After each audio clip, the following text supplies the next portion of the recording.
Hey, everybody. Welcome back to another episode of Built Like This podcast. I'm your host, Maxine, on episode 309. Hi. Happy Friday. I hope you all are doing well. I am feeling a little under the weather. I don't know what happened. I hate when I'm in the middle of my day and all of a sudden, you know how you know your body and you know something's off? Suddenly it just hit me. Well, not at this moment, but a few hours ago when I was at work. And it's just so annoying. I hate getting sick. I hate feeling like I have to be still or, just not continue with my plans for the day. So hopefully I could get this in order. My throat was just feeling really, really scratchy, and I'm going to do my best to push through. Do my best to push through. So here we are. Hope everyone is feeling well and better than me at least. So let's go ahead and get into it. Tyrese. Tyrese. First, I want to pause and give a disclaimer because for those who may not know, I was Team Tyrese from the very beginning. I sympathized for that man. I felt sorry that his ex wife totally fooled him and made him fall victim to her instantaneous tomfoolery. Like, I felt like she wasn't who she claimed she was and finally took her mask off. He introduced her as his Black queen, though she was completely ambiguous racially. But, there's that. I know a lot of people are, you could be Black and not look Black, but like, don't call someone your Black queen if she looks nothing like a Black queen. Anyway, shout out to Tyrese for that. But he described her as this very frugal, very non-materialistic woman, very humble and just establishing her own right. Apparently she was a therapist or is a therapist, um and is making over six figures. Like, she has her own quote unquote. And all the times that she would go shopping, or not even shopping, but like, Target, there were times when she would like cry out to him saying, "Oh my gosh, I feel so bad. I spent $200 at Target." And now $200 for a lame person, like me and you, will be like, "God damn, 200." But sometimes Target, there's a spell. Target has something going on. There is an energy in that store. And I'm here to tell you, I'm not lying. Okay? There is something going on in Target that begs for you to spend over $100 when you just came in to grab some leggings and some socks. Next thing you know, you got an ottoman, an end table, a case of water. When ultimately you really shouldn't be going grocery shopping at a store that's not exclusively for groceries. You know what I mean?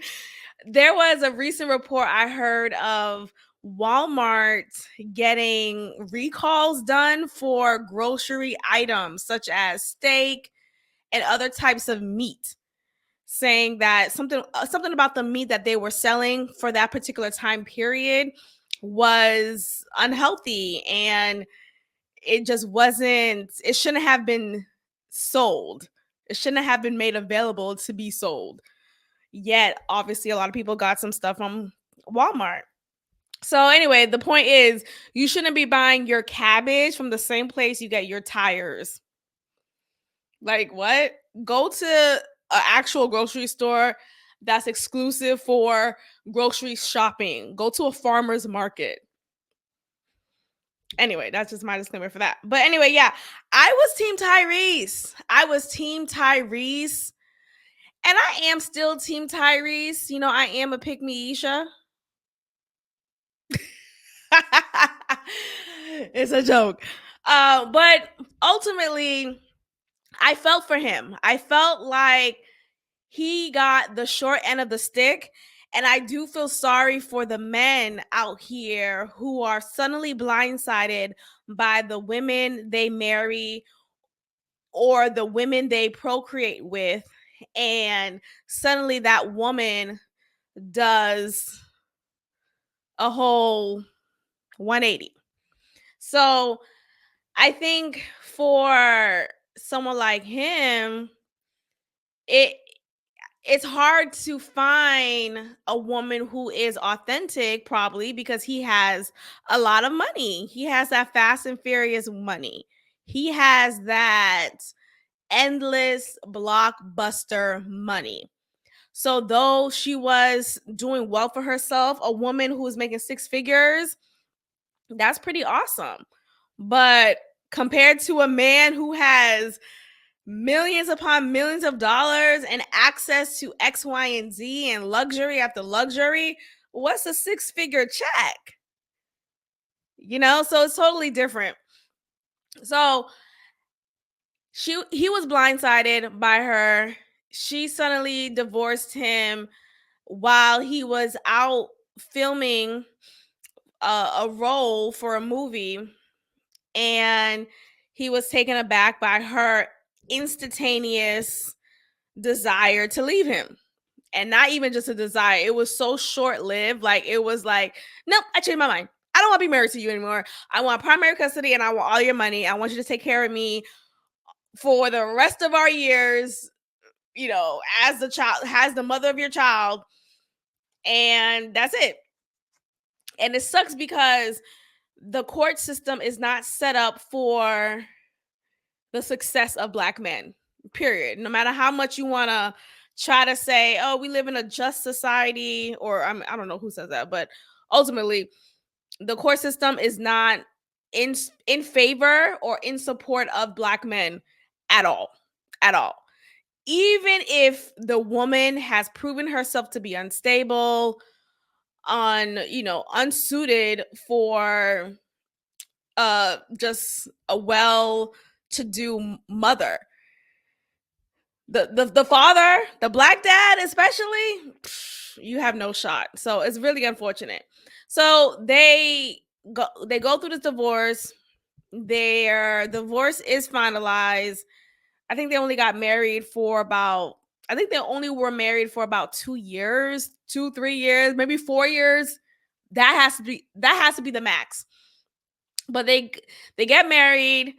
They suddenly get a divorce due to her desire to just want to no longer be married to him. Literally, there was no substantiated reason. And come to find out, it was true. She admitted it herself that she was listening to her friends who probably were single at the time telling her, yeah, girl, you should go ahead and leave him. Just take his money. Yada, yada, yada. She was listening to all of that and fell victim to the pressure of her single friends wanting for her to be single like them. Sometimes when you have some friends who are not true and genuine, you can be victimized by their loneliness and their desire to break up your home because they don't have a home to go to. So there's that. So she fell victim to that. She admitted to it. She shares it on her YouTube channel. She actually is a YouTuber herself.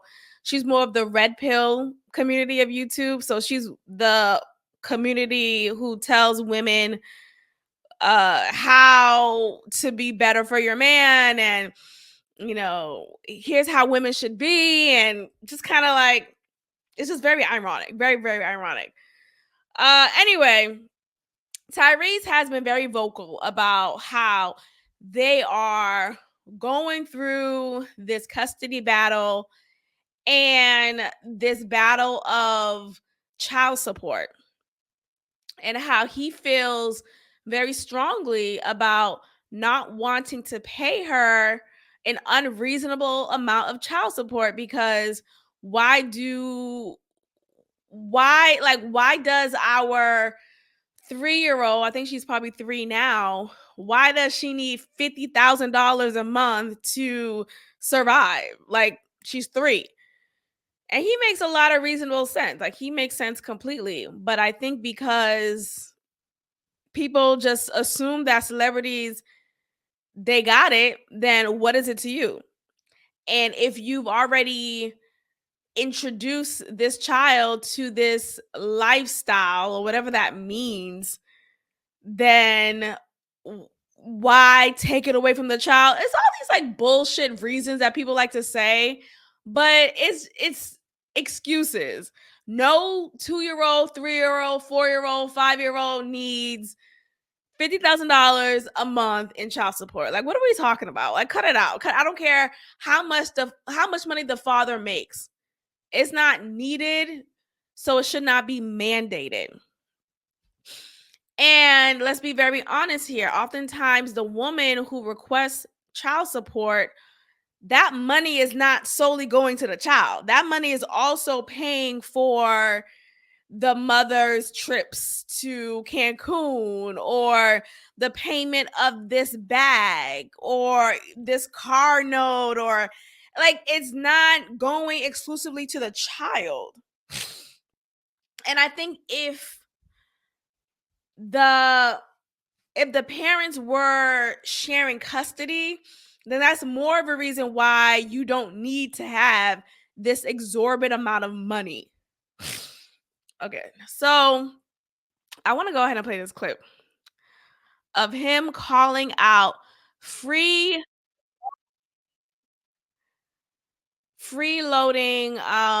baby mamas. That's how he calls them. And he makes it very clear that this right here is not what he is ever going to be okay with. You are not going to play me. And again, I am still team Tyrese. I think though what needs to happen is some accountability. You know, like, why can't we also recognize that you probably fucked up in your choice of marrying such a woman? Your discernment was off. And for someone like him who swears he's so close to Jesus Christ, where was that discernment? You know, like, where was that clarity that was obviously needed to make the proper decision? I just don't get it. I really don't understand it. So he's going off, and the thing about him, he makes himself out to be the victim all the time. And yes, technically he is being victimized by the court and by his ex-wife slash child's mother of his youngest child. Yes, that is all true. But I still think, though, I just feel like it's unbecoming of a man. Of a man at his age. It's just so cringe to watch how he is behaving and acting, especially because he is now in a new relationship. He is now in a new relationship with a new woman who he's been with since the divorce of his last marriage. So I'm wondering, with this new woman, I wonder if she's like, okay, babe, enough. Like, I know I would feel so annoyed. I probably would not be okay. Not even probably, I wouldn't. I would not be okay with you constantly coming online crying about this ex-wife. We get it. She's a gold digger. We get it. You got duped. The story ends now. Like, figure that shit out in the court system and, you know, figure that out. But what are we talking about right now? Let's go ahead and take a look and listen. Welcome back to My Husband is My Best. Who have financial hardships. Oh, hold on. Right here. In the beginning, it's time poverty and having While giving advice to people with financial hardships. I wanted to really jump on and have a real conversation. Poverty has been in your family from the beginning. It's time to break the chains. It's time to get off the pity potty and stop feeling sorry for yourself. You think you're the only one who had to bury family members, mother? I did too. You think you're the only one who's been having their money to go up and down because the economy, SAG strike, writer's strike, all kind of shit going on. You got to get up, bruh, and you got to go get it. You think you're the only one who lost family? Had to bury cousins, friends. Okay, I don't think this is the part that I'm talking about. Hold on. I know it's in this video though, so I'm trying to find out. Let's see. And one phone call after the next with people that I know had 50 million times more money than me. Nobody showed up for me financially. And that was that reality. Like, they love me while the champagne is flowing. But when it's time for you to step in and actually have my back, because I'm the person who never asks anybody for anything, I'm about to lose it all. Well, hold on. Hold on then, Tyrese. You did ask Will and Jada for some money. Let's not forget about that. Black tie. Black tie. Did you forget? I remember he went on Instagram Live talking about Will, Jada, let me hold $5 million. So please cut it out. They would sit there and watch me do it. I wanted to jump on this phone right now and encourage somebody. Get off the fucking pity potty. Wipe your ass, whether it's regular tissue or baby wipes.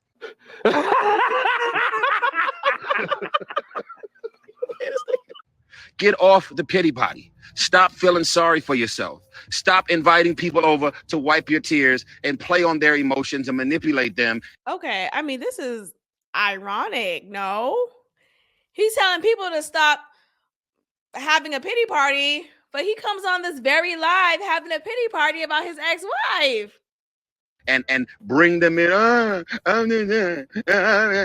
Well, what's wrong? Now, I'm not being belittling. I just want y'all to know the shit that you crying about happened 6 months ago. What exactly is the excuse for you still? Huh?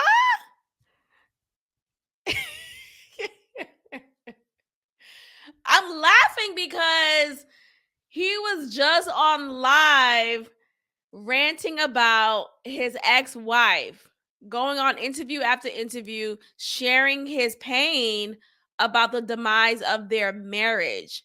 He really took that marriage seriously, has, one would. It's understandable. So for him to feel dismissive about other people experiencing something similar and being in their quote unquote pity party, I find that to be very ironic. Like, okay. Still being down and in that dark place.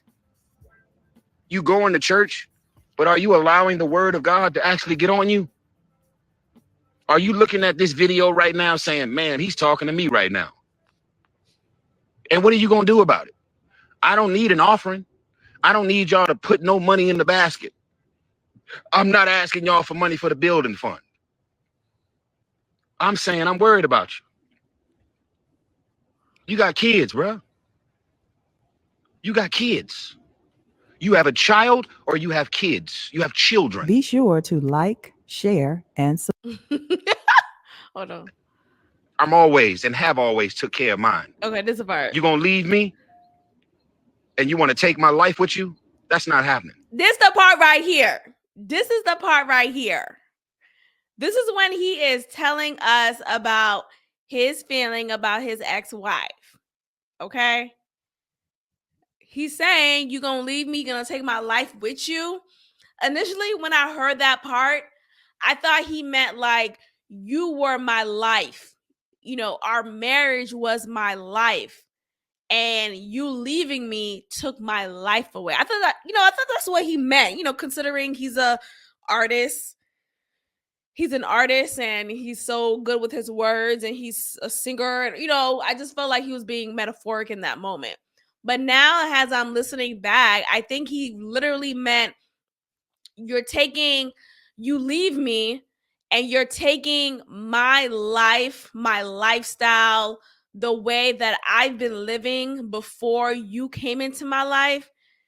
You still want to reap the benefits of that while not with me anymore. That's what I think he meant. That's what I think he means. That's what I think he means. I'm gonna fight you to the end of the earth.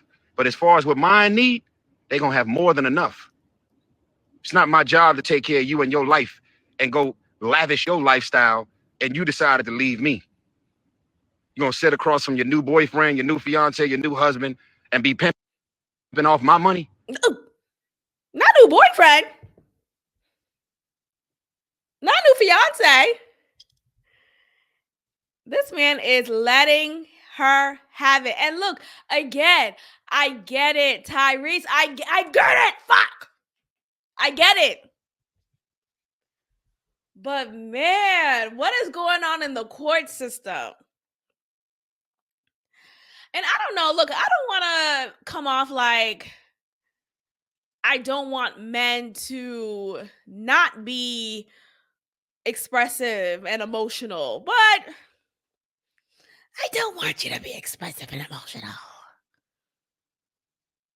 I don't want to see you on live doing this shit. Okay?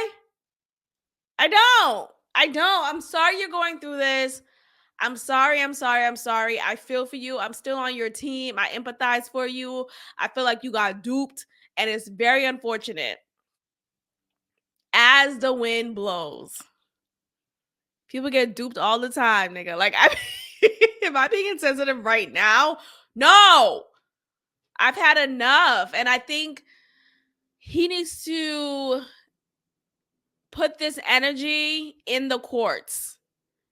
Put this energy in the strategizing, in the what he just said earlier about how he's going to fight to the end to make sure that she, his ex-wife, does not take his life with her now that she's no longer his wife.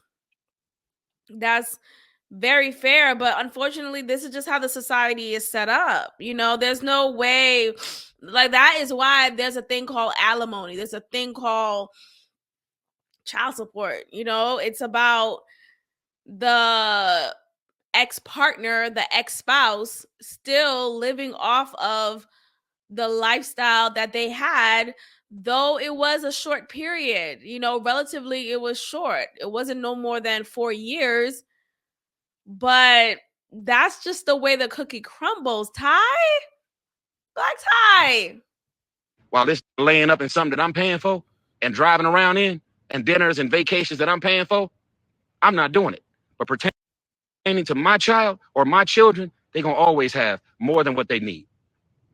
I'm talking about those of you who are running around here broken up and refuse to do whatever it takes to get it.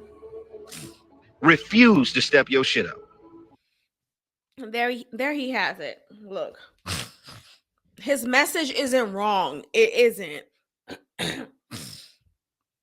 But I don't know. I just feel like there has to be a way for him to fight this in a way that is in his favor rather than to us. You know how people be like, you know, you make your move silently. Like, don't tell people the goals that you have for yourself necessarily. And I hate to sound negative in that sense, but like, not everyone is rooting for you. Not everyone is your friend. Not everyone gives a fuck for real.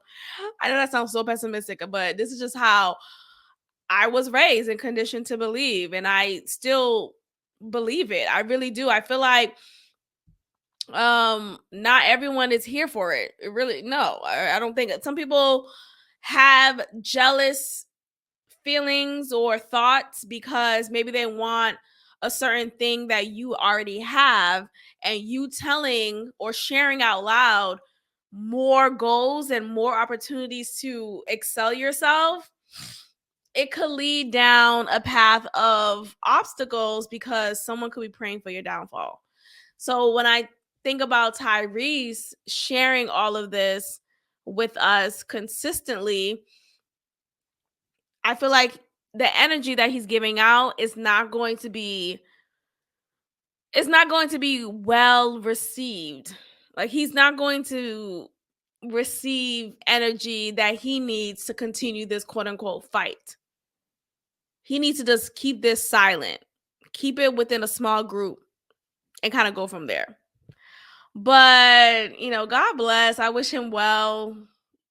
I'm still Black Tie over here. I'm still Black Tie, but child, I don't know. Poor guy. Let's continue with this theme though. Let's talk about yet another man, another Black man who picked the wrong woman. Hello? Is my mic on? Let's talk about another Black man who picked the wrong woman. Cause I'm your woman, I'm your woman, I'm your woman. Shout out to Selena Johnson. I was watching this video of hers on YouTube. She was performing on a porch. She was singing all of her hits. It's like this new version of Tiny Desk. Is it Tiny Red Desk? Yeah, Tiny Desk. And I guess it's the Black version of it too, because they're literally on a porch, like literally on a porch at a regular house that a lot of us have seen in the city, in any city, whether you're in a Boston city or like whether you're in Boston or New York or Philly or Chicago, you've seen these types of homes. And she was singing her ass off. So shout out to Selena Johnson. I love that song. I'm your woman. Okay. Where was I? Okay, so Jeezy is the Black man I am referring to here. He was recently married to who? Jeannie Mai. And they had Instagram, Twitter on lock, even YouTube, because they had their own channel, right? I think she actually became more of an influencer while she was seeing him. And I think it was an opportune time to do so. Why? Here's my conspiracy hat. Because she's an Asian woman, Asian American woman. He's a Black man. You see them intertwining their lives. He's introducing to her his lifestyle, how he was raised. Where's he from? Detroit? Where's he from? Hold on, let me look it up. He's from Atlanta. My bad. Whoop, no disrespect, Atlanteans. But actually, no, technically he's from Columbia, South Carolina. But I believe he grew up in, Georgia. Yeah, he's from Atlanta. So he is introducing to her his life, Black food, his Black mama, his Black daddy, like the whole nine. And she's obviously introducing to him her Asian upbringing. She has this channel with her mom. I think it's called like Okay Honey. And it was a cute channel. But they share recipes, stories, and yada yada yada. Anyway, you see their lives intertwine. And one thing about social media is we love, at least the algorithm loves to see interracial couples. I don't know, something about it. It's one thing to see an all Black couple, like a Black family type of couple, but seeing an interracial couple, something about it for the algorithm loves to see it. Loves to see it. Specifically an Asian woman with a Black man and a white man with a Black woman. I've noticed that gets a lot of hits. Like, if you are listening to this, you are in a relationship with someone who is white and you're a Black woman, or Go ahead and create a YouTube account. Go ahead and create a TikTok page and quit your job right now. The algorithm will love you. I promise you. Something about it. I've seen it. It's true. It's very much true. So anyway, they started their whole YouTube content creation channel. They got married. They had their beautiful child. Very, very cute baby.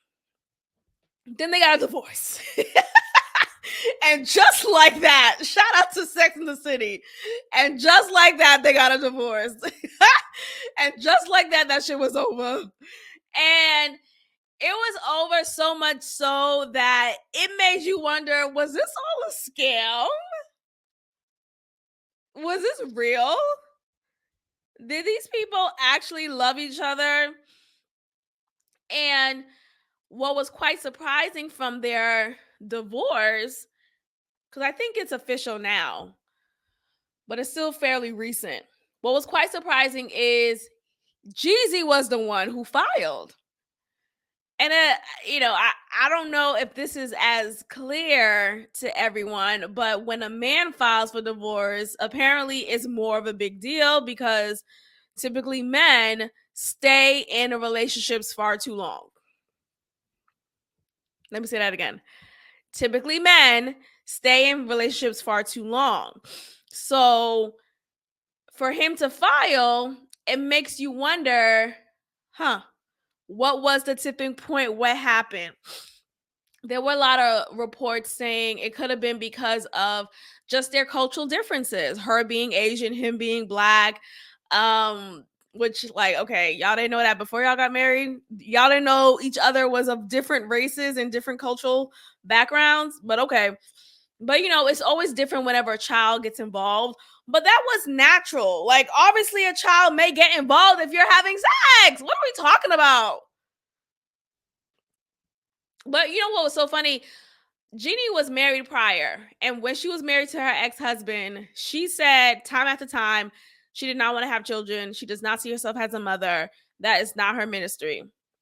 And that marriage ended in divorce because though initially they were on the same page of not wanting children, he changed his mind. He's like, I really do want a child. I do want a baby of my own.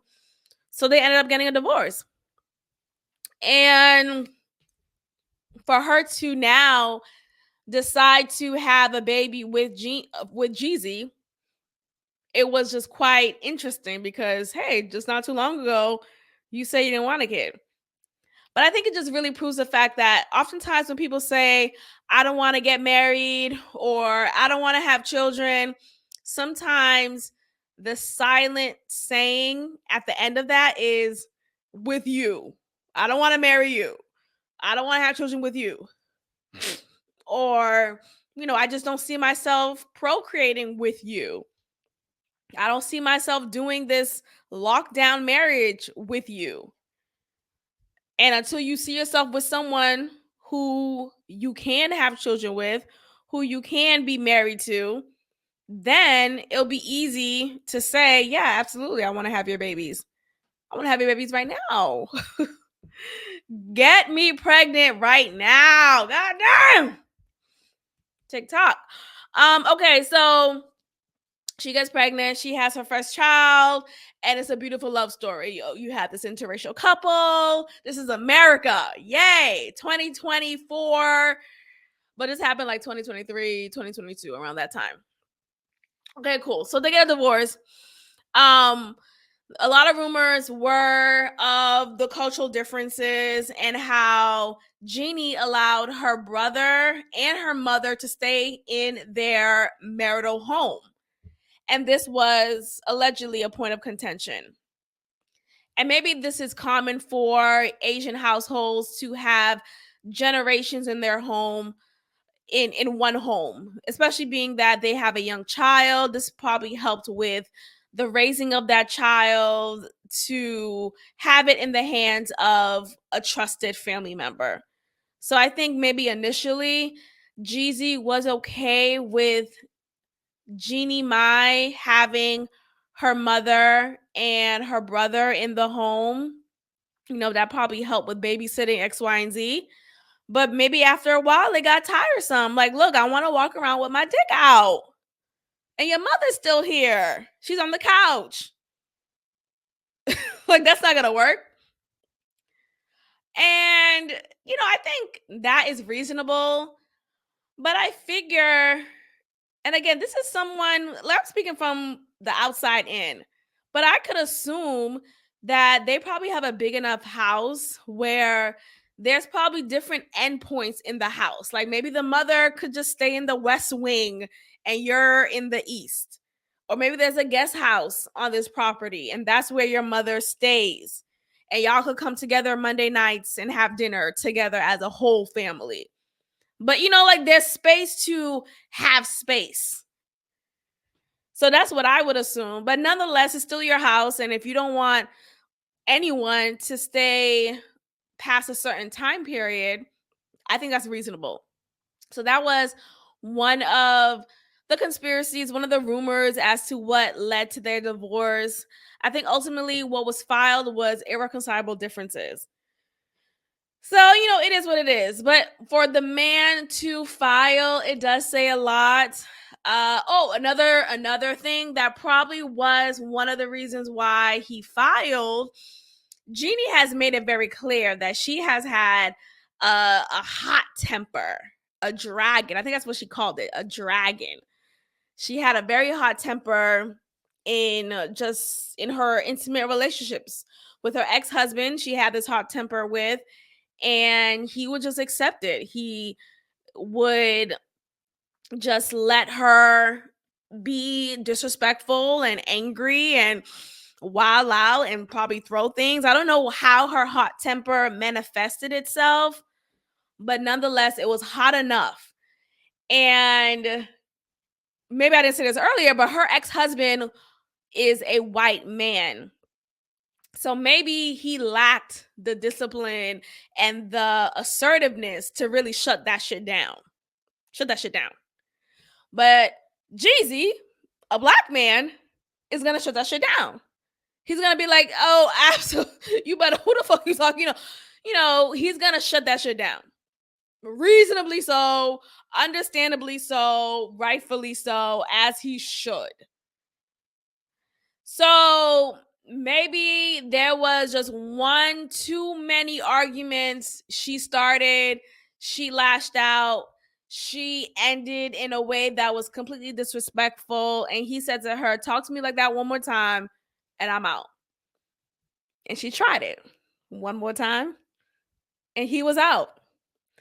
Because she said herself she was blindsided by this divorce and his filing. She was literally just shouting him out a few days prior on Instagram because he released a book of his life. And for him to file like a few days later, my God, today, that's laughable. But God bless.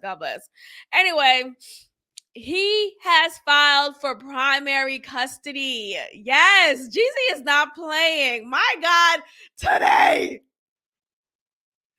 He is filing for primary custody of his and Jeannie Mai's 2-year-old daughter amid their ongoing divorce. So they are still in the throes of their divorce.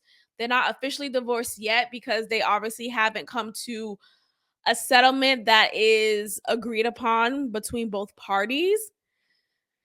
And I do remember reading a report previously of her wanting a certain amount of money from him in child support and alimony, and he was not budging. Shout out to Tyrese.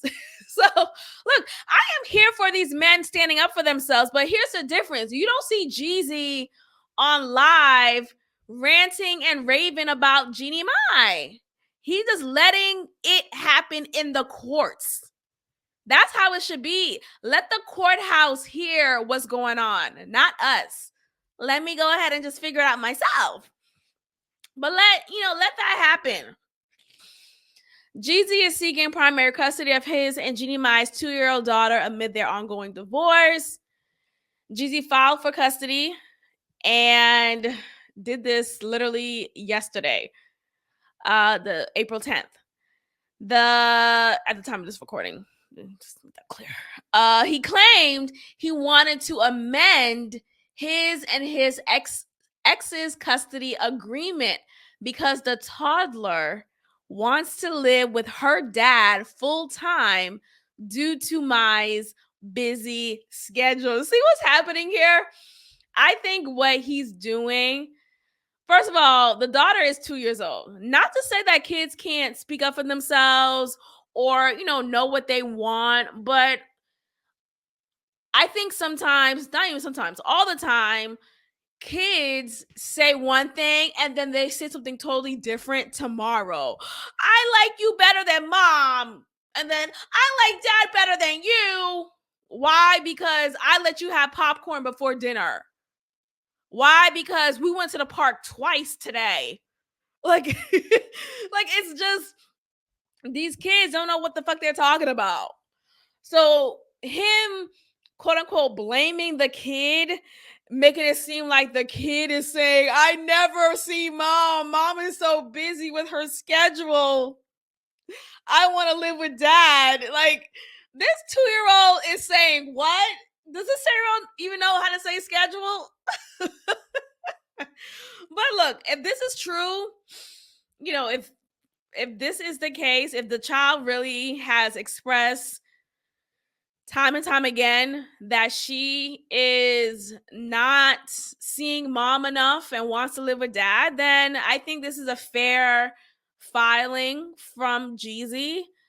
And it says here that Jeezy alleged that he agreed to move into the basement of his and Mai's home. And let's see, but the moved out of the house and took their daughter with her per their outlet. Let's see. Oh, okay. So it says here that he alleged to agree to move into the basement of the home that he shares with Jeannie Mai while they were married. They still are married. And moved out of the house and took their daughter with her per their outlet. I'm kind of confused with that. After Mai moved out, okay, so Jeannie Mai moved out. Jeezy claimed that Mai's brother and mother were the ones primarily caring for his daughter. Okay. He shared that he believed Mai's current schedule isn't good for their daughter and that their little one would benefit from living with her dad full time. Okay. So there's that. I think that's better. Because the way that it started off in the beginning was as if the daughter was the one who clearly articulated, mom is always busy with her busy schedule. And look, maybe she did in her own 2-year-old way, but I doubt it. I think ultimately what it is Jeezy picking up this point after that point and realizing, oh, Jeannie Mai is barely here and she can't take care of our daughter as well as she thinks she can. And it's better for me to have her full time. Now, of course, this is obviously a hurtful experience for any mother to now lose primary custody of the child that you gave birth to. But bitch, if you're busy, then maybe it's for the best. What the fuck are we talking about? If you're busy, give the baby to the dad. I know you guys are mad at each other. I know you're going through a divorce, but it's just it sucks when the child has to be the one suffering between these adult as parents. Figure it out. Give the child to the one who's less busy. And if Jeezy's not touring right now, if he is sitting at his house, feet up in the air, and he wants primary custody of the child, then so be it. Why is that an issue? Now, you may say, okay, why don't they just share custody? Sharing the custody is a lot of inconvenience because they're not living in the same space. they may not even, I think Jeannie Mai is actually traveling a lot more with her schedule. You know, she is a personality on TV. And with that job, you often find yourself in different areas. You're flying out to this area or that area, and you're taking your 2-year-old child with you all the time. That doesn't make sense. And it's clear that she's obviously traveling a lot with her busy schedule because apparently her brother and her mother were the ones primarily caring for his daughter. Child, pick me, Isha. Give the baby to the daddy. Cut it out. Cut it out. If he wants the baby full time while you go figure out your career, he's not saying that you should never have access to our daughter. But he is saying, hey, look, let me just go ahead and handle this one right here. Child, I'm in support of it. So there we have it.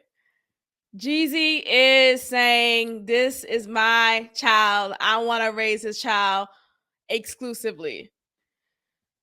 Speaking of black men, I mean, it's a black man, it's a black man, it's a black man. Jonathan Majors. Jonathan Majors is not getting jail time. Are we surprised? I'm happy. I am happy. I'm glad that this is the case. I think this shouldn't have even been a big ass deal because there was video that proved he was getting beat on and chased by this white woman. There was evidence upon evidence that he was getting hurt by this white woman. Okay, there's literally surveillance video of him running in the streets of New York, running away from this white woman of his. Okay, she's literally trying to slice him with her hands and just beat him up. So for him to have gone through this whole ordeal in the courts and to have lost the deals and businesses that he was with, I just find that to be such an insult. I find it to be so insulting. I really do, because he didn't get jail time. And it's not to say I wanted him to get jail time. I just feel like doing all of that, making him lose all of his opportunities just to order him to get year-long counseling. That was his sentencing, you guys. So he was found guilty, which was ridiculous. But he was found guilty for one of the counts. The other counts, I think he was just found not guilty for. But the one that he was found guilty for, his sentence, quote unquote, is completing a year-long counseling program. What? He has to also continue with the mental health therapy his lawyers say he's been participating in. So that's cool. And he also has to have no contact with his lying ex-girlfriend, Grace Jabari. Even though he was defending himself from her attacks, he was guilty to many. Jonathan was dropped from lucrative deals, from tie-ups with Texas Rangers, the U.S. Army, and Valentino, to film and TV roles with Walt Disney and the Marvel franchise. So it's just very unfortunate that he now has to pick himself up and start over. But he's not the last, he's not the first black man, any man in Hollywood to have gone through what he's gone through. I've been on his side from the very beginning. I mean, this is a male-centered podcast, is it not?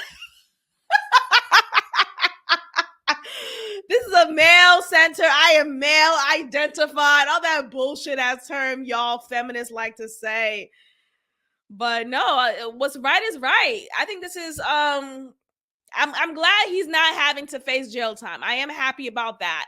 But it is just very unfortunate that this lying ex-girlfriend of his did not get any type of punishment. Like, can we look at the fact that she was hitting him? In the video, you see her hitting him. You see her being the aggressor. And him holding her back was to tell her, yo, chill out. But did she chill out? No. And sorry, her skin is super fragile. Her skin is super fragile that when he pushed her again, he didn't push her, but when he just held her assertively against the wall to tell her to stop, she got a little bruise. But no, I really don't believe that he did anything to hurt her. I think what he did was restrained her. I think he restrained her from continuously hitting him. That's what it was. And he was concerned for her health and her overall well-being because he tried contacting her and she was hard to reach, and he knows who she is because he's been with her for quite some time. He knows her tendencies and how sometimes she likes to be dramatic and play with her life. And because he cares for her, that's why he decided to call the police to have them do a welfare check. But it was at that moment when he fucked up. It was at that moment. Because he is still a black man dating a white woman who's his fragile Emmett Till victim ass white woman. So I'm sorry, Jonathan Majors. I'm sorry that you had this experience. I mean, at this point, I don't know how many cautionary tales these black men need to have to stay away from these white women. Hello? Is the mic on? How many times do we need to see these stories?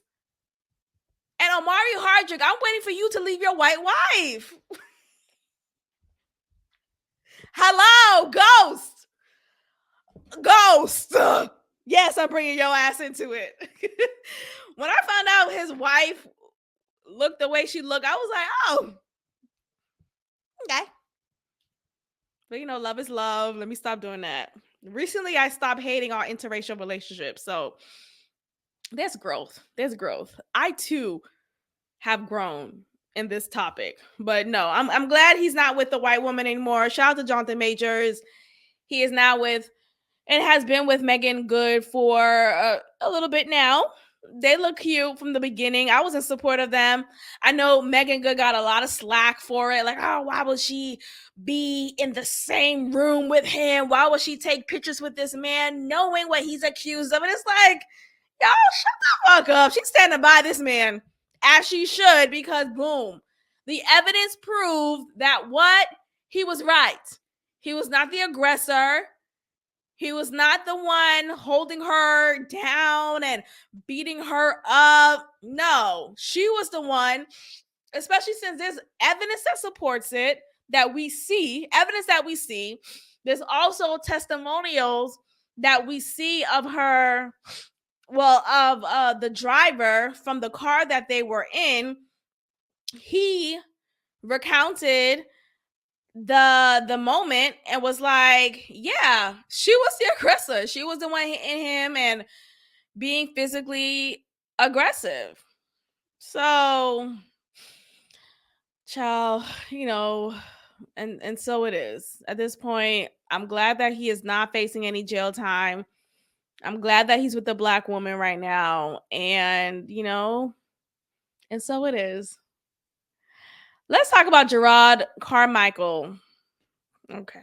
I remember I used to watch his show back in the day when that show was out. The Carmichael show was hilarious. Okay, it was like a traditional, refreshing sitcom that's what it was. Let's see. Yeah, it came on in 2015. It only lasted 2 seasons, but it was profound. I thought it was very funny. I liked all of the uh actors on the show. They did a great job. It was a really good show. This was before he was gay, or before he came out the closet. Obviously he was always gay, as he says, but this is before he came out. And you know what? I know this is gonna sound homophobic, but I must.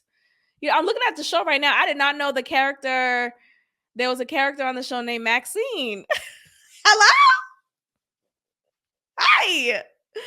Oh, pretty girl. That's pretty cool. I guess that was his girlfriend on the show, or his love interest. It seems like she is. She's actually I like her work. She was in the show called, is it Harlem? She's in one of those shows, either Harlem or the other one, or Girls. I think it's called, not Girls. Hold on, I'm getting annoyed. I always have to find out what I'm talking about. Let me see if I could pull it up. But Run the World, yeah, Run the World, and that show got canceled only after 2 years. I really liked it. It was cute. Anyway, so yeah, he should have stayed in the closet. Gerard Carmichael should have stayed in the closet ever since he came out. And initially he did like a soft launch with his sexuality. First he was like, I'm just bisexual. I just kind of like men. No. It's actually much more than that. I am a full blown I was about to say it, but I don't have that censor, that bleep.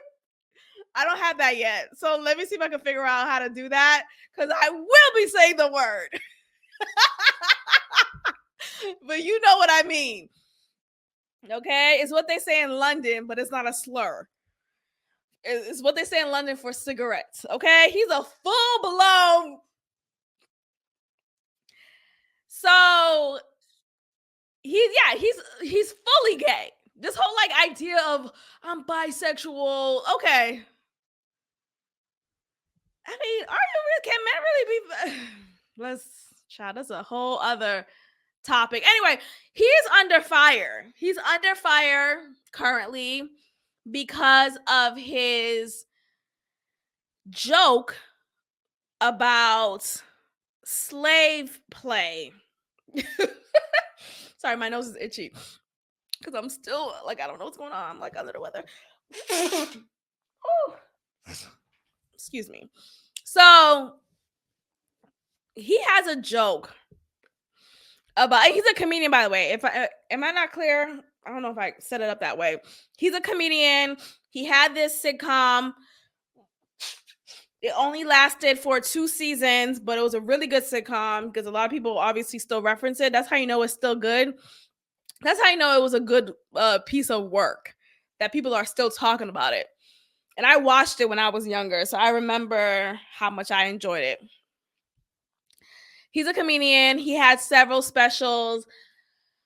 But he's the type of comedian where it's like he's not always funny. He's just like philosophical with it, like very reflective. But he doesn't have like a lot of punchlines per se. He does have good jokes, and there's been times when he has made me laugh.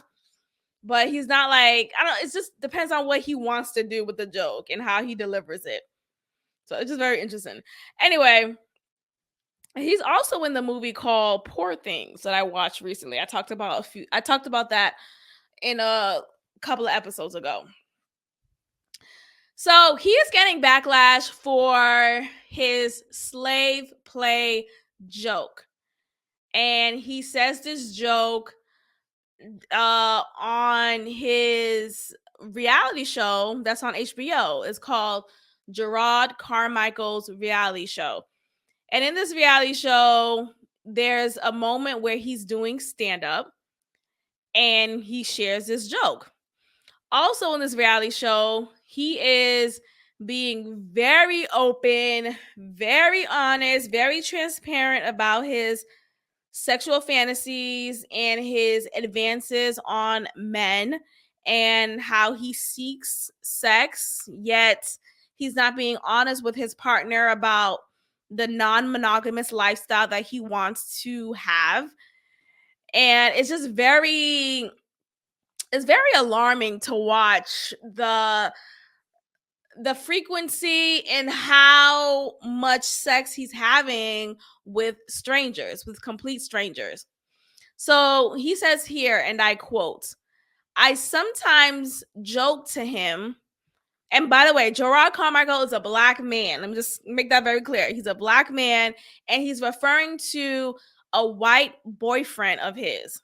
Okay, so he often dates, sleeps with white men. It's whatever.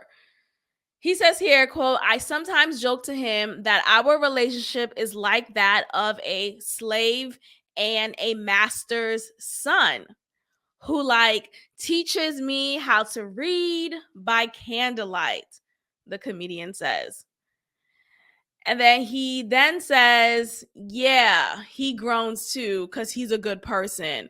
He says, he doesn't like that fucking joke. I like that joke. That's my burden. I think that shit's hilarious.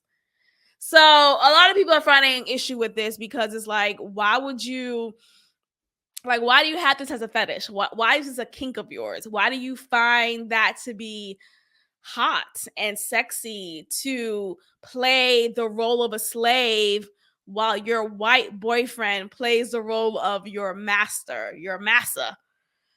This has been a conversation that I've heard sporadically of kinks and fetishes and how we shouldn't kink shame. Now, I think sometimes shaming should be allowed. Sure, maybe you like feet, but that's not a big deal. But for something like this, I think this is definitely shameful. Like, what are we talking about? I remember watching this YouTube video of this white podcaster I would tune into oftentimes. And he talks about how when he hooked up with black women, he would say the N-word. And not just like the N-word, the N-word that black people say, the N-word with the ER at the end. And he likes to say it. He likes to be called that, actually. And he's like, in the way that he's telling us the story, he's so turned on. He's like, yo, I love that shit. I love that shit. And I'm like, what? And he's saying this on his podcast. He's being very transparent and open. That's why I love podcasts. Like, you are just, if you listen, you really get to learn about a person's makeup and what gets them going. I love podcasts. Shout out to podcasters. But anyway, yeah, some kinks needs to be shamed. Some kinks need to be shamed. So he's saying this. He's doing this on his on the stage during his stand-up. And a lot of people are giving him flack for that, or slack for that. Which one is it? Flack or slack? Anyway, and they're just calling him out on it. They feel like it's inappropriate, that someone called him a self-hating narcissist. The fact that he has a platform to spew this mess makes him a danger to the black queer community. A lot of people are upset. Understandably so. But here's the thing. He's also a comedian, right? So who's to say he's telling the truth and nothing but the truth? I don't think every joke a comedian says on stage is the actual 100% truth. I think sometimes it could be embellished. It could be done in a way to spark conversation and, ruffle your feathers. But who's to say he's really doing this? Actually, I do believe that he is really doing this, to be honest with you. I really do think that he is a type because of just how raunchy he is, especially on this reality show. I haven't watched it. Not sure if I would. but I've heard people's account of it, and it's just not my content. It's not something that I want to watch and indulge in. It's not for me. So, God bless him. If he wants to be called a slave and be treated as such by his white boyfriend, who's his massa, I mean, I guess it is what it is. What you do in your bedroom shouldn't have anything to do with me. All right, guys. Thank you so much for listening. Thank you for your support. Hey, did you like the video? Liking the video helps support my content. It helps support me in so many ways. So please make sure you are liking this video on YouTube. Please make sure you are subscribed on both Spotify and Apple Podcasts. And I encourage you to please leave a positive review on both Spotify and Apple Podcasts. Thank you so much. Thank you so much. I'm thanking you in advance, and I'll check in with you next time. Peace.